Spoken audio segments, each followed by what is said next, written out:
If you're planning to get a refurbished iPhone which is holding well with the phones launched recently, well then the iPhone 13 Pro is the one to consider. Now the iPhone 13 Pro is one of the iPhones I liked a lot, and even now while using it, it's almost perfect. And the reason I'm stating such a thing is because even now the user experience that the iPhone 13 Pro offers is pretty good. And it all starts with the design, especially the Sierra blue color. I don't know whether it's just me or a common thing, but this stainless steel frame looks much more premium than the brushed titanium frame in the iPhone 15 Pro series. And here, even after this long, the buttons are tactile and the phone is rock solid in terms of the build quality. Now the shiny frame will have some scratches, but it doesn't look that bad, and this back glass has held up pretty well. And since this is the Pro variant, the in-hand feel is good, and also the sharp sides is not that of a problem because it's the regular Pro variant. And the weight is very manageable too. So overall, the design and build quality of the 13 Pro, even in 2024, is a strong feature for this phone. And like this, the display of this phone even now is just perfect. Now you can say that the notch looks dated and all, but you won't notice the notch or the dynamic island after some time. Well, the dynamic island has some features that are a neat add-on, but then the Face ID sensor used in the 13 Pro sits in this notch, and like the 15 Pro series, the Face ID sensor in both these phones are the same. So you're not missing on that side. And now coming back to the display, well, this 6.1-inch OLED panel, which has 120Hz refresh rate, is a great one. Colors are sharp and punchy, and the viewing angles are great, and overall for viewing content and reading some articles, the experience is just perfect. And even the bezels are pretty slim too. And for using the phone in outdoor conditions, the display can peak at a maximum brightness level of 1000 nits for typical content and 1200 nits for HDR content, so it's plenty bright and you won't have any issues. And actually the speaker output is also decent, so if you want to play a video out loud, it's doable. So here what you can see is that the iPhone 13 Pro even now is giving a tough competition for the iPhone 14 and even the iPhone 15. And that strength is noticeable in the performance side too.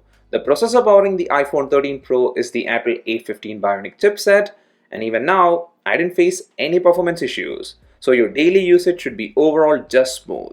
Scrolling through pages or browsing through social media, playing games, editing a photo, they all work without any hiccups. Now that said, something I've noticed while doing intense stuff is that the phone does get a bit hot than normal. And actually, that heating thing was there when I was using personal hotspot and also with extended camera usage too. But if you ask me whether it was spoiling the user experience, well, it wasn't. And the phone has 6GB of RAM, so the RAM management was fine too. So the performance department side is also a strong point for the 13 Pro, and same is noticeable even with the camera system of this phone. I loved this camera package back when I got the phone, and even now it's doing a good job.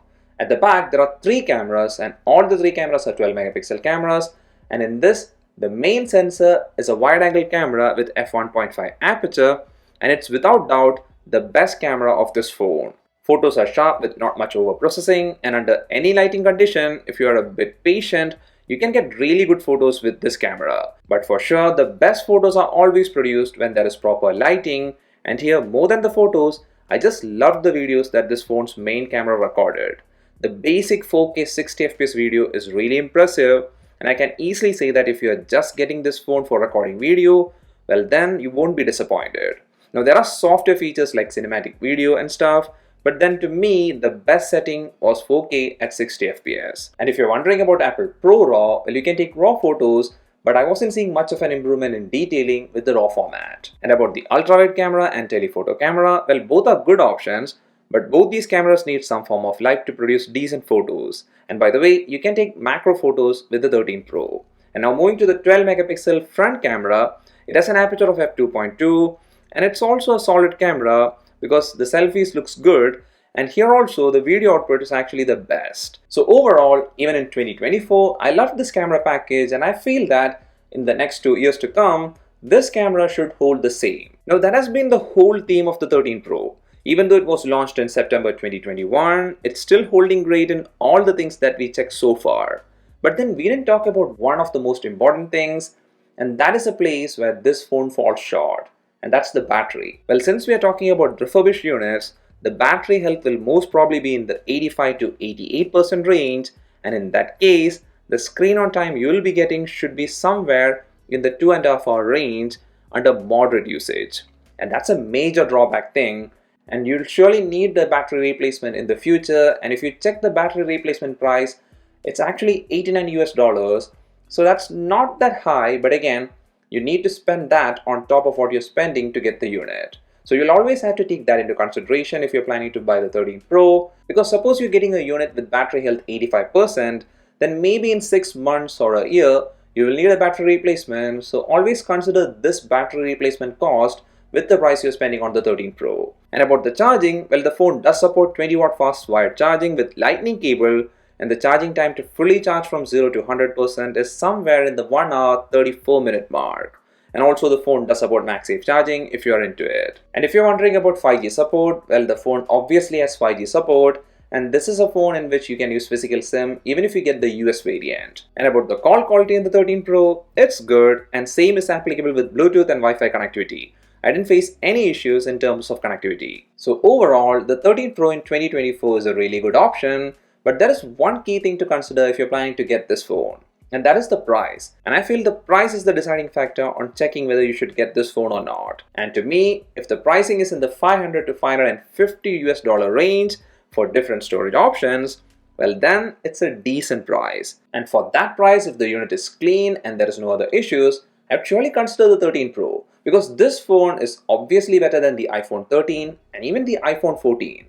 And even if you add the battery swapping cost to the price that we mentioned earlier, well then also the pricing is not going to be over the iPhone 14. I mean, the iPhone 14's official pricing as of now in Apple Store is $699 US. So taking into consideration that pricing and the 13 Pro pricing even with the battery swapped, well then the 13 Pro looks like a better deal.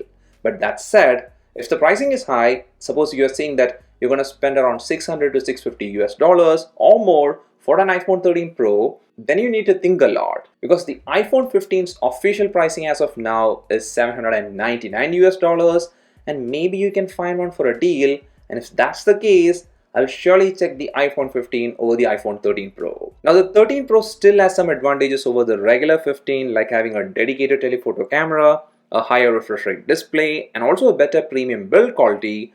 But then the regular 15 has a slightly better processor, a newer higher resolution main camera, a bit more refined design, and most importantly, you'll be getting an unused iPhone 15 which has 100% battery health, and it's like an unused phone with 1 year warranty. So in that scenario, I'll surely lean towards the 15 over the 13 Pro. Well, that's all for this video. What are your thoughts on iPhone 13 Pro in 2024? And if you're a user of iPhone 13 Pro, how's the user experience now? Please leave all those thoughts in the comment section. And if you like this video, a like is much appreciated, and a sub to the channel will be nice too. See you again in the next one. Till then, bye.